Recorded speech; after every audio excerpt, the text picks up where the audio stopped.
Plant FAQs, Cicuta virosa.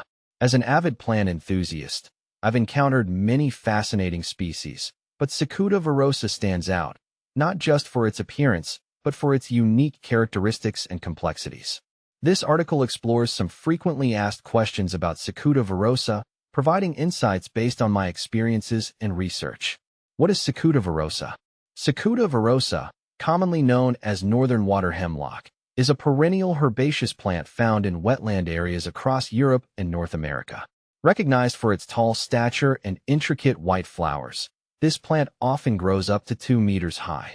Despite its beauty, it's essential to understand its nature, as it belongs to the Apiaceae family, which includes many edible plants. Yet water hemlock is highly toxic. Is Cicuta virosa toxic? Yes, Cicuta virosa is extremely toxic. It contains potent alkaloids, particularly cicutoxin, which can cause severe poisoning and even death if ingested. Symptoms of poisoning include nausea, seizures, and respiratory failure. It's crucial to handle this plant with care and keep it away from pets and children. I recommend educating anyone around you about its toxicity to prevent accidental ingestion. Can Cicuta virosa be used with Keppra? This is a question I've seen arise frequently. Keppra, or levetiracetam, is an anticonvulsant medication used to treat epilepsy.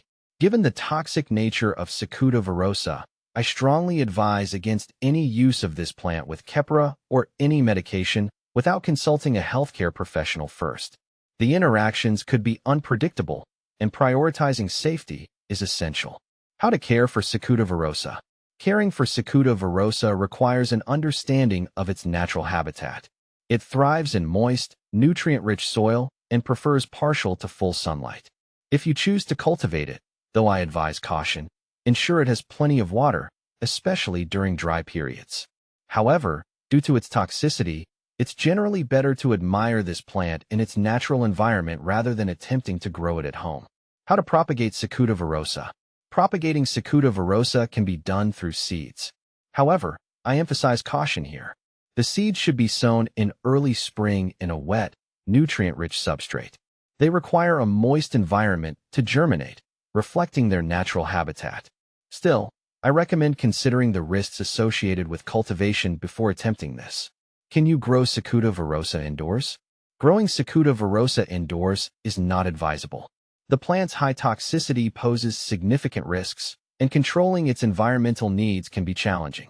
Instead, if you're drawn to the aesthetics of water hemlock, consider looking for safer alternatives that mimic its appearance without the associated dangers. What a plant with Cicuta virosa. In natural settings, Cicuta virosa often grows alongside other wetland plants. However, if you're thinking about companion planting in a garden setting, it's better to focus on non-toxic plants.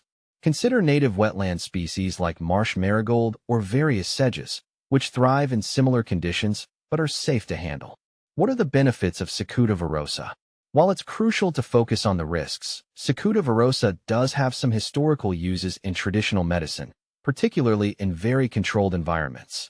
In folklore, it was sometimes used for its purported medicinal properties, but the overwhelming consensus today is that the risks far outweigh any potential benefits. Common problems with Cicuta virosa. One common issue with Cicuta virosa is its aggressive growth in suitable environments. It can outcompete other plants, leading to monocultures in wetlands. Additionally, if ingested, the plant can pose severe health threats, making it critical to monitor its spread carefully. Compare Cicuta virosa with other similar plants. Cicuta virosa is often confused with other plants in the Apiaceae family, such as cow parsnip, Heracleum maximum, and giant hogweed, Heracleum manigazinum. While they may share similar habitats and appearances, the toxicity levels differ significantly. Cow parsnip is less toxic but can still cause skin irritation, while giant hogweed poses serious risks through skin contact. Understanding these differences is essential for anyone exploring these plants in the wild.